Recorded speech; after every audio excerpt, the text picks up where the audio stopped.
Et salut les potes, c'est Jigfio, j'espère que vous allez bien. Aujourd'hui on se retrouve pour une vidéo que je pense que vous attendiez pas mal, puisque vous avez attendu énormément le 5800X 3D. Aujourd'hui on se retrouve pour parler du 7900X 3D. Ouais, j'ai pas eu la chance d'avoir un 7950X 3D, mais bon, vous verrez que c'est suffisant pour se faire déjà un avis sur la Gen X 3D. Allez, je vous en spoil pas plus, trêve de bavardage, lancement.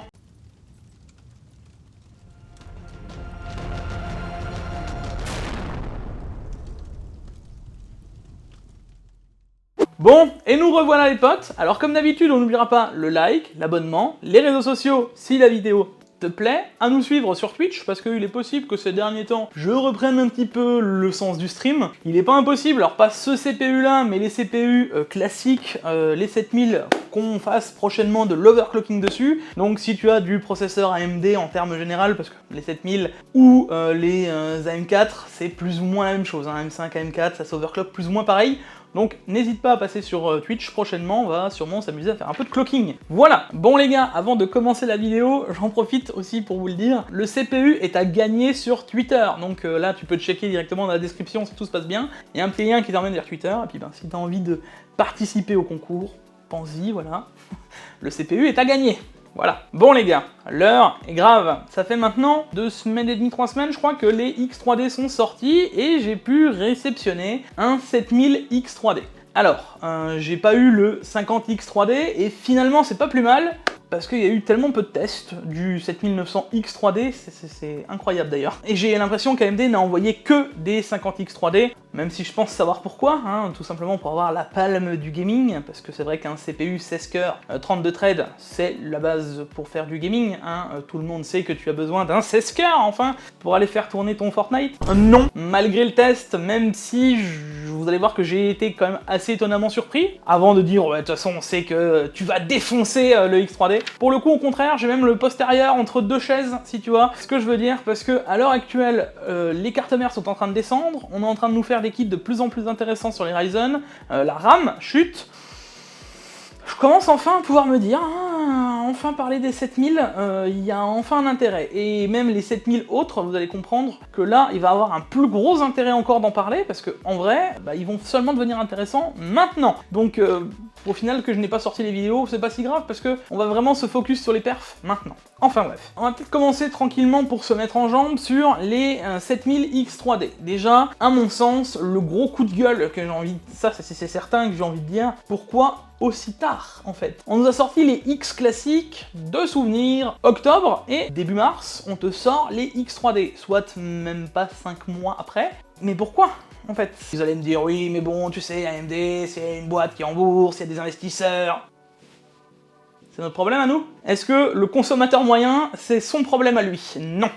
Et encore une fois, je le redirai toujours, quand je parle pour nous, je parle pour nous en général, je parle pour le consommateur, et ça c'est une blague. L'avoir sorti 5 mois après les autres, vous, la plupart du temps, vous êtes au courant de ce qui se passe, hein, pour la plupart, mais un monsieur, tout le monde, et qui voit que le dernier Ryzen 7000, le Ryzen qui est censé, le 7600, hein, je vous rappelle, défoncer littéralement un 12900K, mais c'est incroyable. Je vais acheter donc un 7600, alors que il aura jamais la pleine puissance de ce qu'il aurait pu espérer. Enfin, disons que à l'heure actuelle, en termes de gain général en gaming, c'était pas incroyable, et au vu de la tarification à laquelle ils sont sortis, l'avoir sorti ça 5 mois plus tard, pour quelqu'un qui aurait voulu vraiment se monter sa config et qui avait le budget, déjà, pour moi, c'est du non-respect de consommateur. De base, on a eu les X, 2 mois et demi après, t'as les non-X, et juste après, t'as les X 3D. Vous pouvez pas tout sortir en même temps, genre, ou alors, enfin, je sais pas, d'habitude, les non-X, ils arrivent quasiment 1 an après, hein. Regardez les 5000, regardez les 3000 aussi d'ailleurs, les 3000, mais la plupart du temps, soit ils sortaient ensemble, soit ils sortaient avec 1 an de décalage. Non, là, ils te sortent ça à 2 mois. Mais quel intérêt, en fait? Hormis le fait de vouloir se faire défoncer par la critique, parce que, on va être clair, les Ryzen sont sortis, ils sont fait démonter. Franchement, je comprends pas trop le positionnement. Alors, je peux entendre que ces CPU avaient besoin encore de fin de production. J'entends, mais je ne comprends pas. pas. Je comprends pas pourquoi. Et là encore, pourquoi le 7800X 3D, il sort en avril? Tous ceux qui sont ultra pressés, qui attendaient les X 3D parce qu'ils sont vraiment fans d'AMD, ils avaient vraiment envie du processeur, ben ils sont jetés sur ceux-là alors qu'ils en ont pas besoin. Enfin, les gens, ils ont pas forcément le recul de se dire 7800X 3D, pourquoi pas? Non. La plupart du temps, ils vont se dire allez, let's go le X 3D là, puis ils vont acheter un CPU qu'ils n'auront jamais l'utilité au final. Et encore une fois, ça c'est de la manipulation, à mon sens, marketing de ouf. Et je supporte pas ça. Je ne supporte pas qu'on nous prenne pour des jambons, quoi. On va être très clair avec l'ère Intel qu'on a eu, les 12e et les 13e, c'est que le mec il est vraiment passionné d'AMD parce que avec les cartes mères, les prix qu'on les a payés, la DDR5 obligatoire, et encore de ça, tu lui mets une douille. Ok. En premier lieu, et à chaud, quand ces Ryzen sont sortis, je l'avais dit, les tarifications allaient être complètement pétées. Alors, j'ai pu voir à gauche à droite, oui, mais bon, regarde, tu peux en avoir à 800 €, ouais, ça y est, ça recommence. J'ai l'impression de revenir avec ça, qu'on va être raconté, oui, mais regarde, ici, tu peux l'avoir à tel prix, oui, ici, tu peux l'avoir à tel prix, ouais, tu peux en avoir deux à 800 €, et ensuite, tu rebascules sur 1100 € le 7950X 3D. Non, t'achètes pas à ce prix-là, non. Pour les Ryzen 7000, tu vas pas payer 1100 € un CPU qui, à la base, ne devrait pas excéder 750-700 balles pour le 50X 3D, et celui-ci devrait pas excéder, à mon sens, 600 €, et encore, quand vous allez voir 600 €, je dirais que le 7800X 3D devrait plafonner à 400 balles en moyenne, que le 7900X 3D devrait plafonner, aller au plus haut à 500 €, le 7950X 3D à 650-700 €, tu commences à y réfléchir, quoi. On est beaucoup trop cher à l'heure actuelle. Le 7900X 3D, ben, personne ne le veut, il est en stock partout, hein, tu peux en commander 50, sur tous les sites il est dispo, donc ça c'est pas un problème. Et le 50X 3D, depuis quasiment la sortie, t'en as 2-3 qui pop de temps en temps, et t'en vois plus. Déjà en termes de tarification et de disponibilité, le CPU il est déjà compliqué. Alors juste pour rappel aussi, le 7900X classique a une tarification aussi bien plus basse. À l'heure actuelle, que ce soit le 7900 non X ou X, parce qu'ils sont au même tarif quasiment, d'ailleurs ça aussi c'est illogique, hein, ils ont sorti les 7900 non X pour faire baisser la tarification des Ryzen, et derrière quoi, bah, les tarifications des non X sont à l'heure actuelle plus chères que les X. Là encore, va comprendre.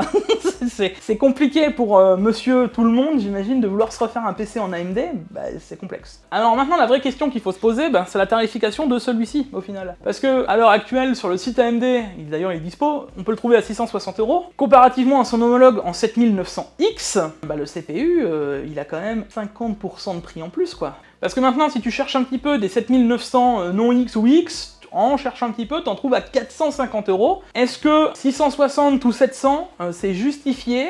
Quasiment 50% du prix en plus. Logique, hein. Tu réfléchis, dans la logique, tu devrais avoir 50% de performance en plus. Spoiler alerte, c'est pas le cas. Il a vraiment un positionnement très compliqué, ce CPU, à mon sens. Que ce soit au niveau tarifaire, que ce soit au niveau de sa position. Le 7950X lui a volé la vedette, puisque AMD a décidé de ne pas l'envoyer parce qu'il était un peu moins perf, et du coup, ben, il pouvait pas aller combattre le 13900K. Comme si le 13900K, d'ailleurs, c'était le CPU qu'il fallait combattre chez Intel, parce que ce CPU, comme j'ai pu le mettre dans l'ancienne vidéo, comme quoi il consommait autant que mon frigo, ben, il a aucun intérêt non plus, en fait. C'est encore une histoire de marketing, de dire hey, regarde, c'est moi qui fais pipi plus loin, et t'as vu, je sors 3 FPS de plus que personne ne verra jamais en gaming. Je comprends pas. Non, je comprends pas.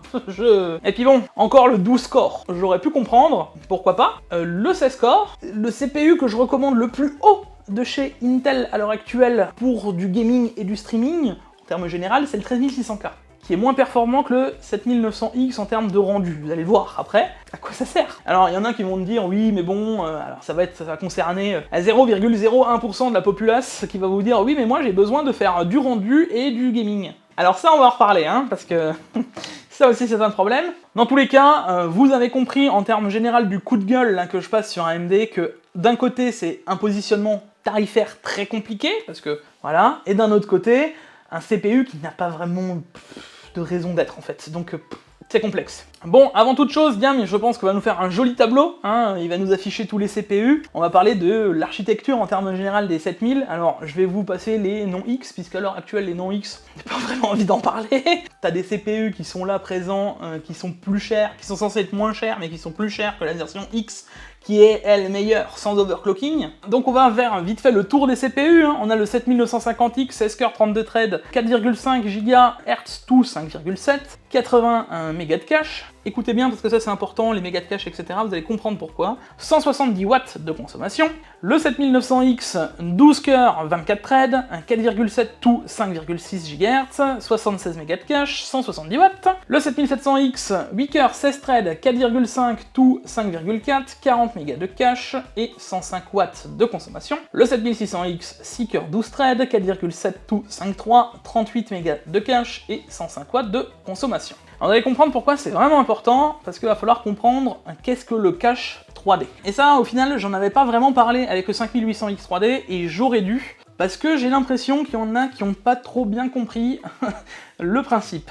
Mais on va y revenir. Justement, sur les X3D, le 7950X 3D, donc 16 cœurs, 32 threads, comme son homologue, 4,2 tout 5,7, et là déjà tu remarques que la fréquence 4,2 est plus basse, celle de base que l'autre, il y a une raison. 144 mégas de cache, 64 mégas de cache de plus, de cache L3 du cache 3D, 120 watts de consommation, 50 watts de TDP de moins, ça c'est bien. 7900X 3D, 12 cœurs, 24 threads, 4,4 tout 5,6, 140 mégas de cache, 120 watts, et le 7800X 3D, 8 cœurs, 16 threads, 4,2 tout 5 gigas. Et là vous avez vu, on ne dépasse plus les 5 gigas. Vous allez comprendre pourquoi. 104 mégas de cache et 120 watts de consommation. Et là arrive le 3D des caches. L'idée des X3D, les gars, c'est d'avoir un rajout de cache L3. Dans un CPU, tu as plusieurs caches, j'en parle toujours, et plusieurs façons d'y arriver. Dans un CPU Intel, tu as aussi du cache L1, L2, L3, et tu as toujours la RAM et le SSD. Donc, en gros, quand tu n'as plus assez de mémoire, quand tu avais 4 ou 8 Go de RAM, bah des fois en fait le PC il allait chercher dans le SSD pour pouvoir stocker les infos qu'il ne pouvait plus stocker dans la RAM. Et là c'est une catastrophe. Et au fur et à mesure, bon bah maintenant on a des M2, on peut faire des RAM cache, etc. Enfin on peut faire énormément de choses. Mais au final, c'est vrai que le cache L1, L2, L3, on en parle rarement. Et en fait c'est des caches qui sont directement reliés à l'intérieur du CPU. C'est une sorte de mémoire qui aide le cache L1 le plus proche des corps, le cache L2 un peu plus éloigné, le cache L3 encore un peu plus éloigné de tous ces corps-là. Et à chaque fois que tu t'éloignes du centre de ton corps, ce cache-là va perdre en rapidité puisqu'il va être, il va forcément avoir des demandes et ça va prendre plus de latence puisque le temps d'aller d'un point à un autre, ça va prendre plus de temps, plus c'est loin. Et là, tu vas te dire que quand le corps il demande quelque chose à la RAM, c'est encore plus loin, c'est plus l'intérieur du CPU, faut passer, etc. Faut faire la demande à la RAM renvoie la demande, ça te donne l'idée. Donc plus tu t'éloignes, plus ça va prendre du temps. Donc maintenant, on en est là.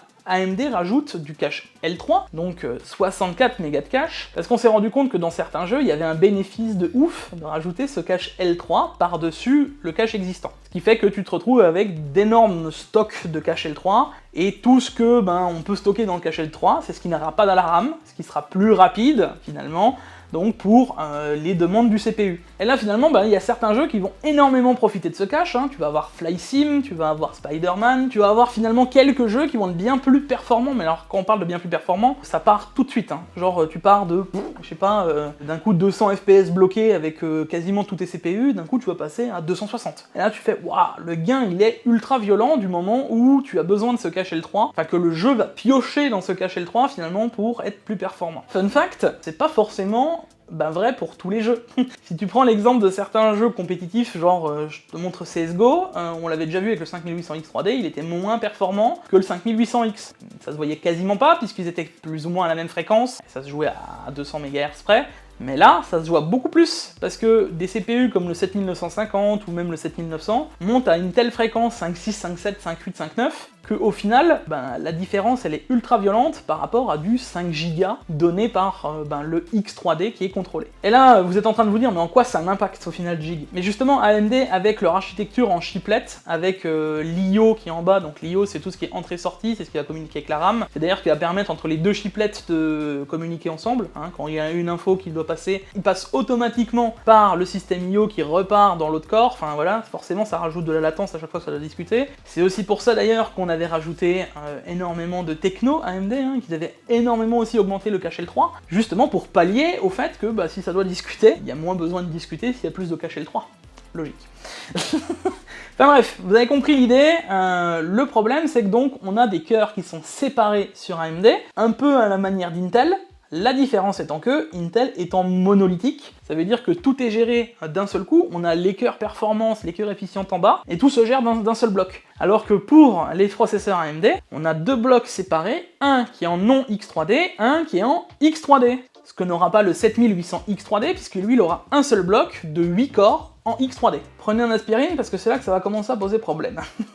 Parce que là, on peut se poser la question, alors, mais comment Windows, comment AMD et comment tout le monde va finalement le gérer? Parce qu'on le sait, avec Intel, ils ont implémenté un truc dans le CPU, l'Intel Thread Director, qui va dire, ben toi tu vas là, toi tu vas là, toi tu vas là, qui fonctionne avec le scheduler de Windows, qui lui dit, ben tu fais ça, tu fais ci, tu fais ça, tu fais ci, tu fais ça. Au début, c'était pas forcément incroyable, hein, on a vu sur Windows 10 des bugs, etc. Bon, maintenant c'est quasiment réglé, on a même vu des jeux qui ne bootaient pas du tout, hein. Vu que c'est directement géré par le CPU, tout est en monolithique, et que le scheduler, qui est quand même le planificateur des corps finalement de Windows, qui va dire toi tu fais ça, toi tu fais ci, toi tu fais ça, il prime quasiment sur tout. Donc ça se passe bien, puisque finalement le CPU et lui ils discutent en direct, ça se passe bien. AMD. Eux, ils n'ont pas décidé de le faire sur Scheduler. Ils ont décidé de le gérer sur la Game Bar. Vous savez le truc que quand tu fais Windows G qui s'affiche, si tu fais Windows G et que ça ne s'affiche pas, c'est dire que tu l'as désinstallé. Ça c'est déjà problématique pour acheter un X3D. Ce logiciel, la Game Bar, qui n'est pas forcément un mauvais logiciel et qui est implémenté dans Windows, dans toutes les Windows clean quand vous l'installez comme ça, et ben cette Game Bar, elle gère comment le CPU doit réagir. Ça veut dire que, un coup, il va dire, bon ben là, on est en train de fonctionner sur tel jeu, genre, je sais pas, Fly Simulator, donc tu utilises les 6 cœurs X3D pour le 7900X 3D, ou les 8 cœurs du 7950X 3D pour aller fonctionner sur FlySim. Et les 8 cœurs à côté, t'en fais quoi alors? On a le Windows Core Parking, qui va finalement laisser un peu les corps en sommeil, donc ça va tomber en gros à 0,1%, et qui sont prêts à être chargé du moment où tu vas faire quoi que ce soit sur le PC. Donc imaginons que demain, tu décides de faire du multitasking. Quand je dis du multitasking, stream plus OBS, voilà. L'OS Scheduler, qui est prioritaire, je le rappelle surtout, si tu fais une tâche avec ton OBS, et que tu dis à ton OBS, bon, alors là, tu lances maintenant mon stream, forcément ça va charger des corps. Mais est-ce que l'OS Scheduler, il va dire, oui donc, les corps qui sont en core parking de Windows, ils vont se relancer, mais est-ce que ton jeu, du coup, vu qu'il va primer l'OS Scheduler sur la Game Bar, est-ce que ton jeu va tourner sur les cœurs non X3D, sur les cœurs X3D? Eh ben non, c'est rien. Premier problème. Là déjà tu te dis, quoi? Donc à mon sens déjà là c'est un gros souci, parce que tu te retrouves devant ton PC, et je te le dis, hein, j'ai testé le CPU, t'es là, ça marche ou ça marche pas? Et c'est un gros problème. Et je vous laisse imaginer que si moi en tant que testeur, nous-mêmes on se pose cette question, je te laisse imaginer qu'un utilisateur qui vient juste d'acheter son CPU, qui va le brancher, il va s'en rendre compte comment en fait. C'est ultra compliqué, et le seul moyen que j'ai plus ou moins trouvé, c'est de voir finalement avec la fréquence de ton CPU, donc tu le vois un peu en backup. Si la fréquence de ton CPU, elle est dans les 5,1 GHz, tu te dis, bon là ça va, je tourne sur les cœurs 3D, et sinon, grosse discussion. Là-dessus vient de se rajouter tout ce que tu dois faire avant de pouvoir utiliser ton X3D.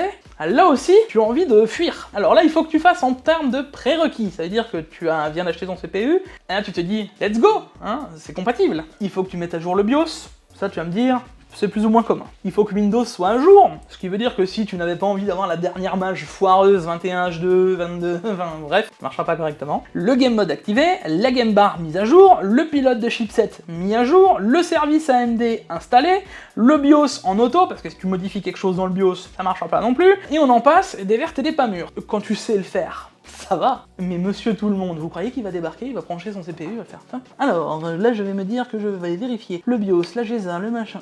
Jamais de la vie. Genre jamais, au grand jamais, ça va se faire comme ça. Et là encore une fois, t'es jamais certain qu'il fonctionne à plein escient, puisque tu ne sais pas si l'OS Scheduler, ou s'il y a une tâche en fond, ou s'il y a quelque chose qui vient déranger ton mode gaming, qu'il va pas se passer un truc et qui ne tournera plus correctement. À mon sens, AMD se sont pris la tête sur une position qui aurait même pas dû exister en fait. Ils auraient dû prendre là-dessus le même chemin qu'Intel. Je pense que c'était beaucoup plus logique que de se baser sur la Game Bar, quoi. Enfin, t'as déjà utilisé la Game Bar? Dites-moi si quand tu fais Le raccourci Windows G, c'est un truc que tu utilises souvent. Je suis juste curieux parce que j'ai pas l'impression, quoi. Alors dans tout ça, finalement, vous allez me dire, pourquoi Jig...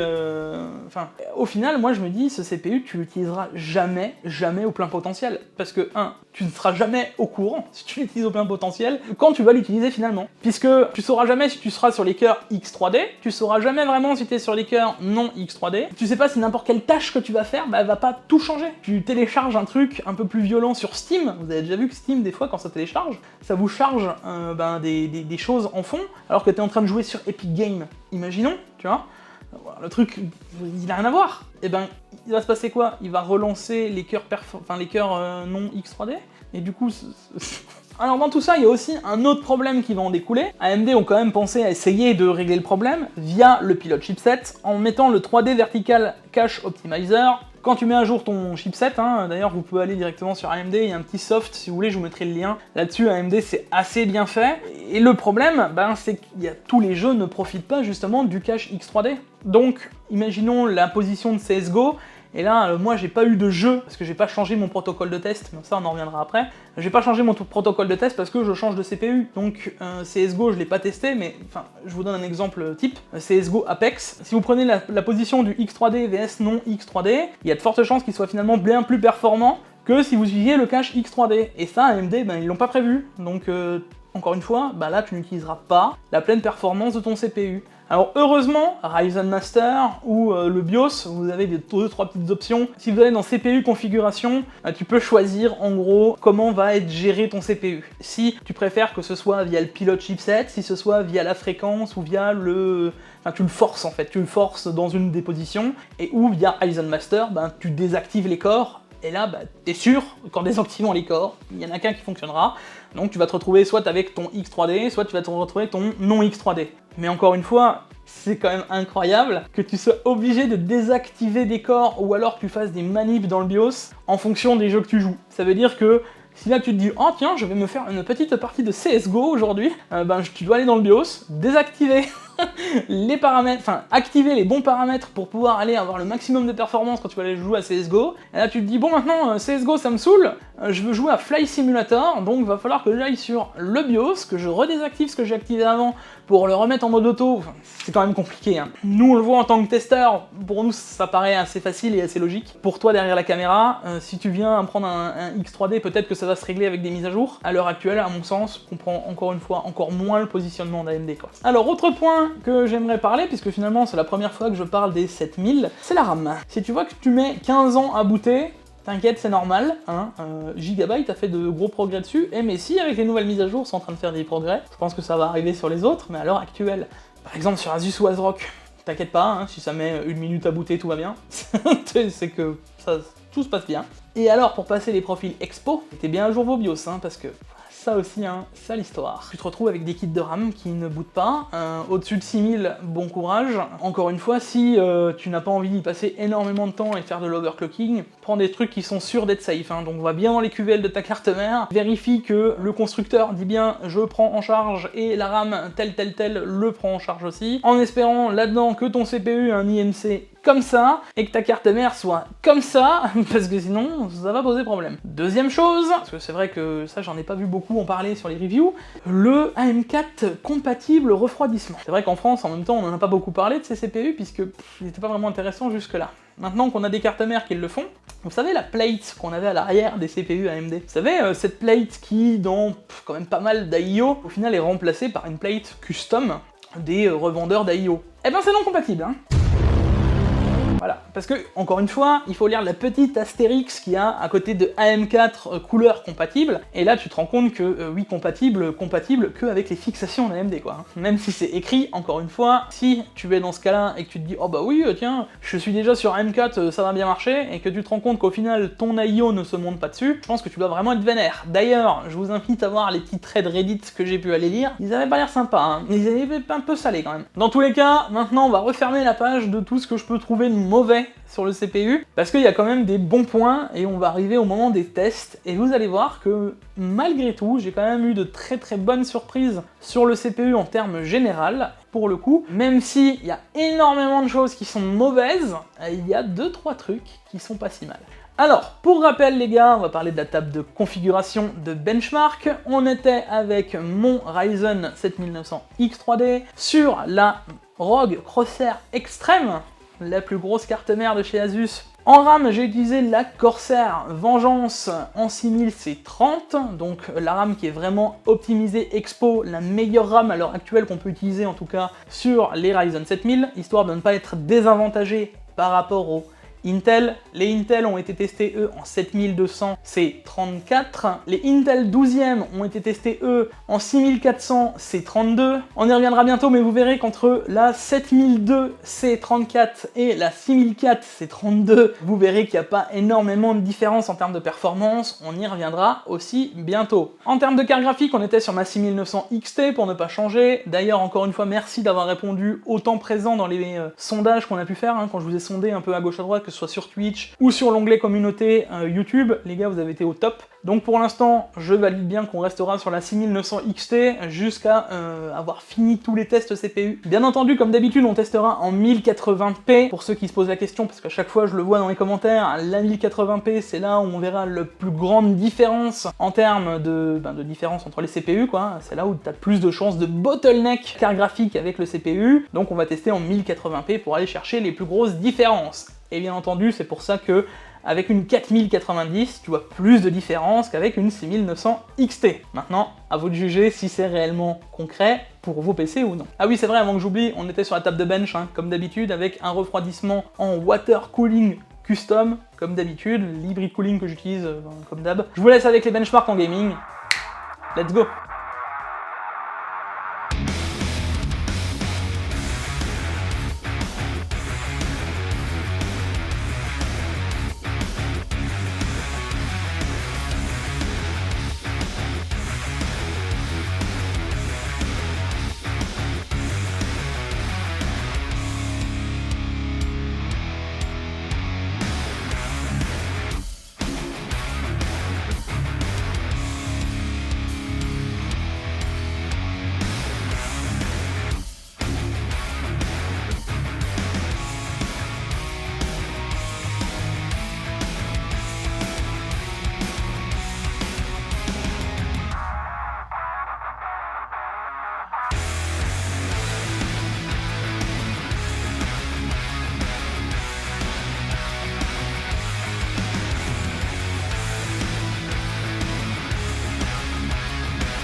Et nous revoilà les potes. Bon, pour le coup, le 7900 X3D, il est impressionnant. Impressionnant dans le principe où AMD a quasiment, en tout cas dans mes tests à moi, quasiment touché le 13900K. Sachant que, là on parle que j'ai quasiment moi aucun jeu qui profite réellement du cache 3D, ça veut dire que, imaginons que j'aurais mis FlySim, il y a de fortes chances que, finalement, le CPU soit devant le 13900K. C'est assez impressionnant en termes généraux quand tu vois où sont les 7000 dans la globalité, comparativement au X3D, c'est quand même clairement mieux géré, et tu as un gain non négociable sur tout l'envers du décor des jeux. Alors bien entendu, il va juste falloir se poser la bonne question, c'est est-ce que ça vaut la différence de tarification pour aussi peu de différence de prix?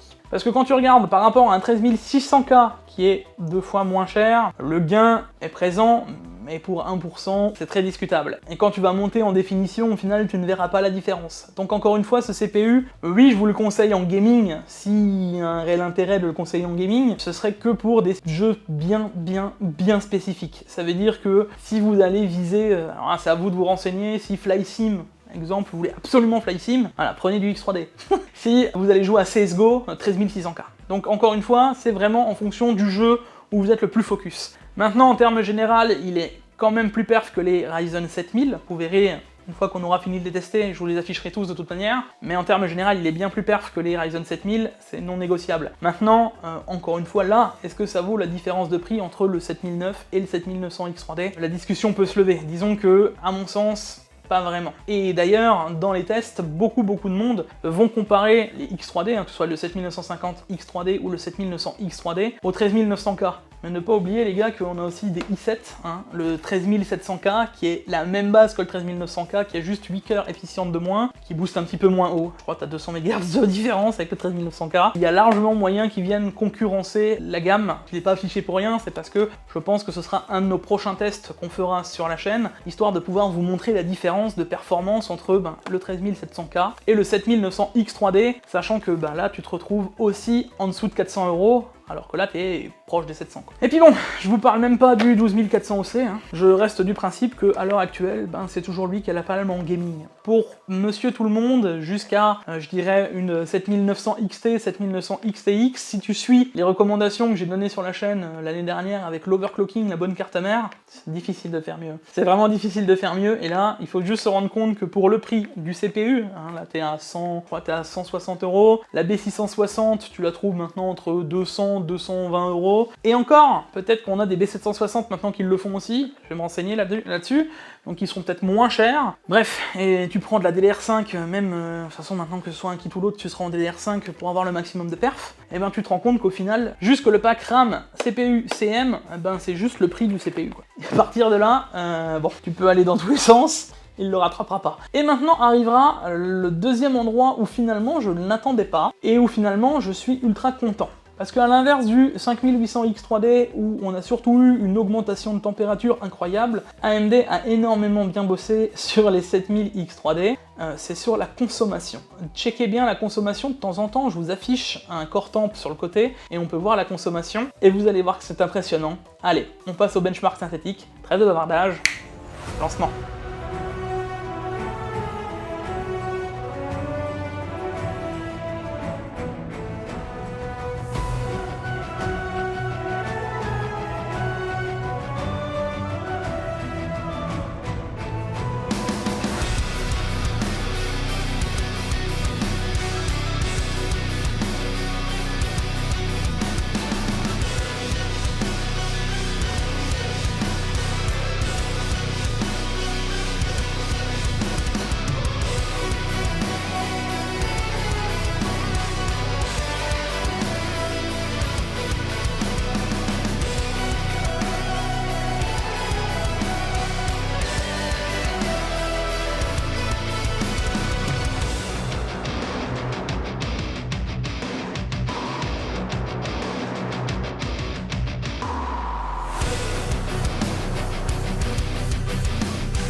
Et nous revoilà les potes. Et là, pour le coup, le CPU, à mon sens, il est incroyable, les gars. Parce que regardez en applicatif, vous êtes devant le 12900K, vous êtes devant le 5950X, qui était le plus gros Ryzen avant, alors que là vous êtes sur le premier Ryzen 9 quoi, qui vient concurrencer, qui est même plus performant dans quasiment tous les tests que le 16 core. C'est impressionnant. Et ça c'est franchement ultra bon. Les gars, on est sur 128 watts de consommation, ce qui veut dire qu'il est, allez, je dirais qu'il est entre 18 et 25-27% plus performant que le 13600K, tout en consommant moins.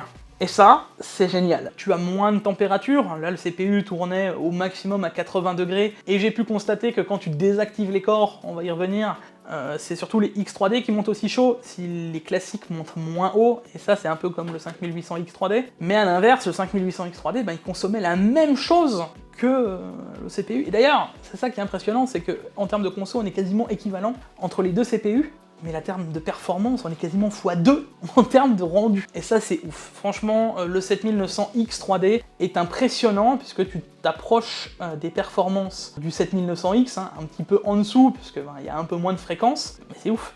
Bah franchement, j'ai été bluffé. Je pense qu'un Ventirad, un bon gros Ventirad suffirait. Ça va peut-être venir contrebalancer le prix. Mais bon, le gros problème, bah c'est ça en fait, les gars. On y reviendra toujours, mais son prix de 700 €, il est beaucoup trop haut. Si ce CPU demain, à 500 €, enfin, il passe dans la barre des 500 €, ça veut dire, allez, 550, 500 ou 550, ça devient un banger ultime. Parce que, en termes de performance gaming, vous êtes au top. En performance de streaming, vous êtes au top. En performance de tout, vous êtes au top. Ça consomme pas. Ça chauffera pas tant que ça. Donc, à l'heure actuelle, non, il n'est pas vraiment intéressant son prix. À 500 €, ça va devenir une perle. Vous verrez qu'il y a de fortes chances qu'il descende aussi petit à petit, et une fois qu'il va vraiment descendre, il va devenir ultra intéressant. Alors dans tout ça, justement, je me suis posé la question, pour cette OS Scheduler, cette Game Bar, comment ça se passait? Alors il est possible que je suis parti lancer un jeu vidéo, en même temps, donc on était sur The Witcher 3, et j'ai lancé un Handbrake. Comme vous pouvez le voir, les cœurs varient, hein, d'un coup tu montes à 100%, puis tu redescends à 80%, donc tu vois que le CPU il est en panique. Il sait pas trop comment il doit gérer son truc. Maintenant, j'ai été assez surpris parce que ça a l'air quand même assez stable, dans le principe où c'était jouable. Alors de temps en temps, t'avais des freezes, genre tu jouais pendant 2-3 minutes, puis tu sentais une petite saccade, mais en même temps, enfin ton CPU il est à balle, donc en fonction de comment il va gérer le truc, ça peut être compliqué. Mais en termes général, j'étais aussi assez bluffé, parce que en termes de conso, ben t'augmentais rien, t'étais toujours à 128 watts, gros pic que j'ai eu, et là t'étais toujours bien, tu disais oh mais c'est cool, elle est cool l'histoire. Finalement en termes de multitasking, je me suis pas senti limité par la Game Bar, même si, vous le voyez, hein, il y a une perte de FPS automatique, du moment où le CPU il est en panique totale, tu sais pas trop comment c'est géré, tu vois tes FPS qui varient, mais tu fais ça avec un autre CPU d'il y a encore 2 ans, tu mets ton CPU, même l'un 5000 d'ailleurs, tu mets un 5950X, tu le mets à balle, ton jeu devient injouable. Au final, je suis assez surpris dans le bon sens aussi de cette performance là. Et dis-toi que, dans la logique, tu lances pas des Handbrake pendant que tu fais du The Witcher. Normalement. Franchement, c'est pas mal. Après, maintenant, resterait à voir ce qu'on peut faire avec l'allocation de cœur. Est-ce que, ça j'avoue que j'ai pas testé, est-ce qu'on peut juste allouer les 6 corps non X3D et que finalement la Game Bar va te laisser allouer les X3D que pour le jeu. Là-dessus, Intel pour le coup se déroule quand même vachement mieux et c'est quand même vachement moins prise de tête. Hein. Je reste quand même sur la team bleue, en tout cas dans cette situation, mais très surpris du 7000 X3D.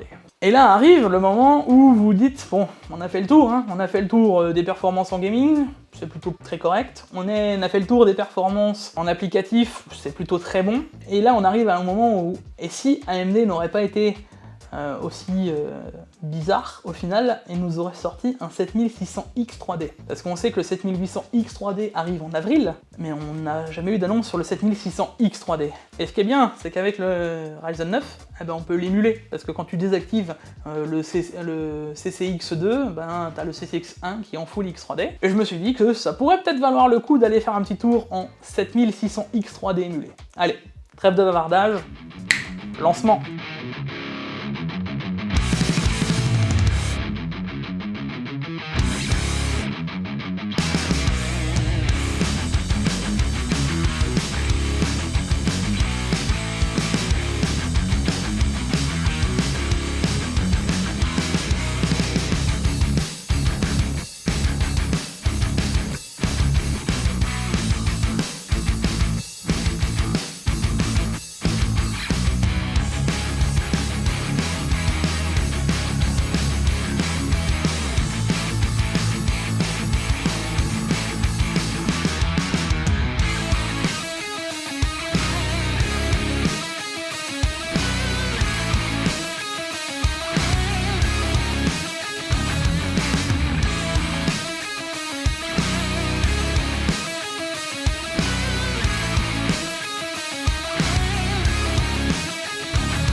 Et là, si t'avais un doute, là c'est incroyable. Parce que là, le 7600X 3D émulé, de temps en temps, tu peux aller le voir se promener à 45-50 degrés, pendant que ton jeu il tourne au calme, et que tu consommes 40 watts, 50 watts, allez, des fois 60 watts c'est la moyenne, tu fais ouais, je suis trop bien quoi.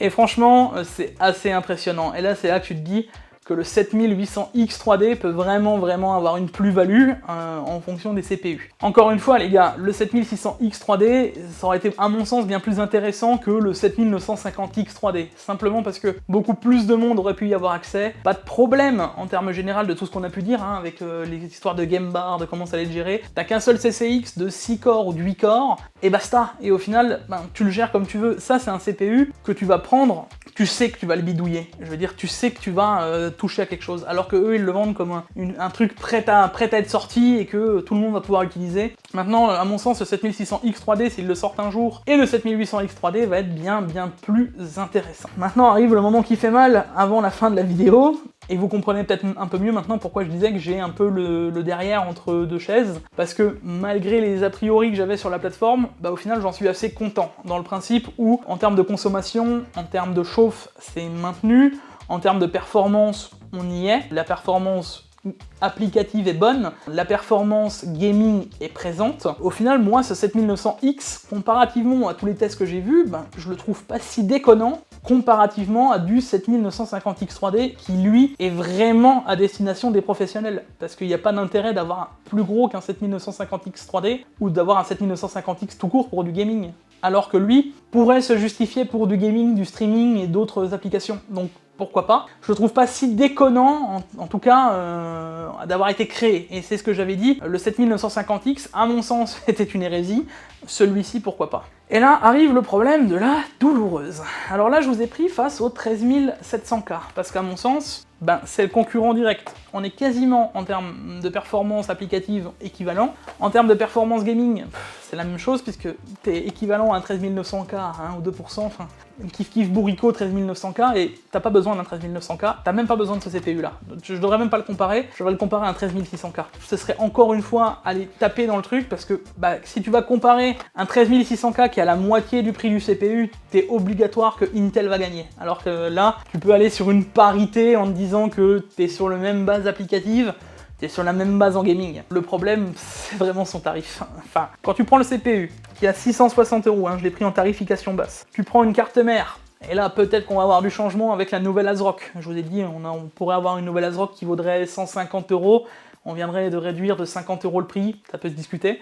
Mais si tu viens de baser sur le fait que le CPU vaut 660 €, que la carte mère à l'heure actuelle vaut 200 € et que ton kit de RAM vaut 145 €, le prix de la configuration telle qu'elle, elle vaut 1005 €. Si tu prends la même configuration chez Intel, donc avec un 13700K qu'on peut retrouver à 392 € moins cher à l'heure actuelle, une CM à 150-160 €, on va en reparler, j'ai une petite carte mère qui me fait de l'œil, et même si tu prends une B660G, donc celle que je conseille depuis maintenant pour le 12400 OC, etc., tu te retrouves sur du 720 ou 770 € avec un kit de RAM à 170 € en prenant de la 6400 C32, bah t'es quand même quasiment un quart du prix moins cher. Allez, on va couper la poire en deux, t'es un quart du prix moins cher que le prix du 7000. Même si tu viens à changer le refroidissement, parce que là tu peux me dire oui mais bon, le 13700K, il peut avoir besoin d'un plus gros refroidissement, t'as pas totalement tort. Donc si tu pars sur le 13700K et que tu vas lui mettre un AIO qui va être plus cher, tu peux encore augmenter de 100 balles le prix total, bah même là t'as toujours une grosse différence. Et là tu vas me dire oui mais la consommation électrique, je m'en doutais qu'on allait y arriver, bah je vous repasse le tableau que j'avais mis à l'époque, et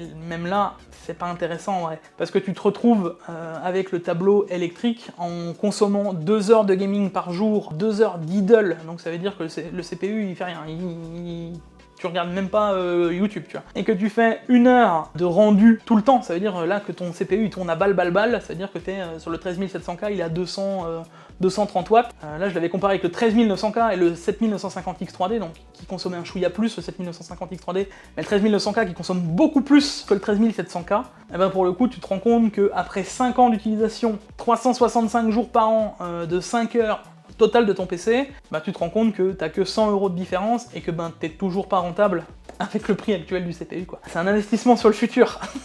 qu'il faut faire, parce que là, la plateforme, en soi, elle peut être intéressante, dans le principe où tu peux te dire, bon, les cartes mères, elles les ont validées jusqu'en 2025+. Alors là aussi, hein, je marche un peu sur des œufs, mais si tu réfléchis, des 3000 aux 5000, on a mis 1 an et demi, je crois, le passage. Ensuite, des 5000 aux 7000, on a mis 2 ans. Alors bon, il y a eu le 5800 X3D, mais dans l'idée, on a eu 2 ans de passage. Et là, si tu réfléchis, imaginons même qu'on coupe la poire en deux, qu'on ait qu'1 an et demi, hein, et ben sur 1 an et demi de passage, là, on a les X3D qui viennent de sortir.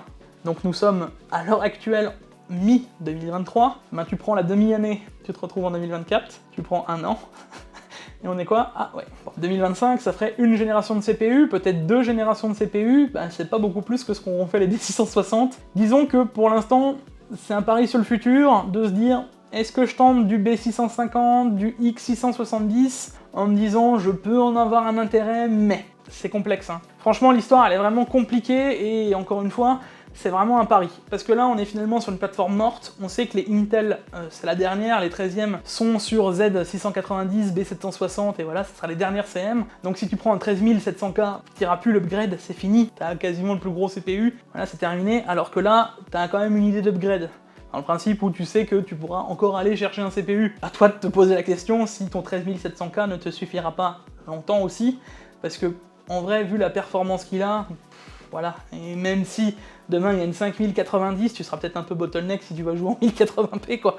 Donc bon, en 1440 pourquoi pas, mais l'idée est que, qu'est-ce que tu veux y faire? Enfin, tu peux pas non plus... soit je prends une plateforme et je mise sur le futur, soit je passe sur une plateforme qui est morte mais qui est moins chère. J'ai pas vraiment la réponse, parce que même moi, je serais en face d'un dilemme, parce que maintenant il me pose réellement un dilemme avec les baisses de prix. Il y a encore de ça, vous voyez, 2-3 mois, au vu des prix qu'on avait, des cartes mères et de la RAM, je me serais même pas posé la question, je serais parti chez Intel. Donc on a maintenant un réel débat, un réel sujet, un réel truc où je saurais pas vraiment vous répondre. À l'heure actuelle, je dirais que si t'es débutant, que t'as pas envie de te prendre la tête et que tu veux le maximum de performance, c'est chez Intel qu'il faut partir. Si tu veux, que t'es un peu bidouilleur, etc., les X3D sont une plateforme qui sont intéressantes si t'aimes toucher. Et à mon sens, si t'es bidouilleur et que t'aimes vraiment aller dedans et que tu veux le meilleur rapport performance-prix, ça reste lui, hein. 12400 B660. Pour le prix de cette plateforme-là, t'es à plus de moitié prix avec le 12400 et la B660 pour 5%. T'as des différences en plus. Bon. Le seul conseil que je peux te donner pour le X3D, c'est si tu as des jeux qui sont vraiment basés, donc que tu as vu des benches, que tu as vu des tests sur du X3D, pars sur du X3D, sinon à mon sens il n'a pas vraiment d'intérêt. Encore une fois, là je suis vraiment impatient de tester le 7800 X3D, parce que autant que le 5800 X3D, je trouvais que l'intérêt il était très minime, autant que le 7800 X3D, au vu des performances des Ryzen 9, il peut peut-être se discuter, sachant qu'on n'aura pas tous les problèmes qu'on a eu pour celui-ci. Bon les gars, vous aurez compris que je suis assez indécis sur cette vidéo, et c'est rare, parce que souvent je suis très direct, et ça me convient ou ça me convient pas. Là pour le coup, je suis assez retourné, parce que pour le coup, même moi qui disais que j'en trouvais aucun intérêt à ces X3D, une fois que tu fais vraiment toute la part des choses, à chaud, franchement je trouvais ça aberrant. Le 7950 X3D, je le trouve toujours aberrant, parce qu'il n'y en a aucun intérêt. Le 7900 X3D, au final, faut avouer que y a un intérêt. Je ne vois que ce CPU, je vais le voir dans vos configs, que si vous voulez jouer et streamer, sachant que on ne sait pas quand même si vous serez sur les cœurs X3D ou pas, en tout cas à l'heure actuelle. Espérons que par la suite ça se passe bien, mais on peut se poser des questions. Bon, alors dans tous les cas, pour moi ce CPU, avec tous les problèmes qu'il a, parce qu'il y a quand même une belle flopée de problèmes, mais avec la surprise que j'ai eue en termes de consommation, je suis vraiment indécis, hein. Mais je vais lui donner le bronze pour la performance, parce qu'en vrai, au début, moi, j'étais contre totalement. Il y a eu un adoucissement. Je suis à ça de donner l'argent. Disons que je pense qu'avec le temps et les mises à jour, on sera vraiment sur un CPU qui va se bonifier avec le temps. Donc si ça se trouve, les problèmes que je parle en mars 2023 ne seront plus le cas en avril, mai, juin, juillet. Et il y aura un réel intérêt de passer sur ces CPU en plus d'une descente de prix. Pensez-y. Encore une fois, à l'heure où je parle, le marché est pas vraiment intéressant comparativement au Intel. Et j'en profite pour vous rappeler les gars que le CPU est à gagner sur Twitter, donc pensez à aller checker dans la description et à aller jouer si ça vous tente pour gagner le CPU. Voilà. Bon ben voilà les potes, je pense qu'on a fait le tour. Encore une fois, n'oubliez pas le like, l'abonnement, les réseaux sociaux, le jeu concours. On se retrouve pour une prochaine vidéo sur la chaîne. C'était Jikfio. À la prochaine. Des bisous. Ciao ciao.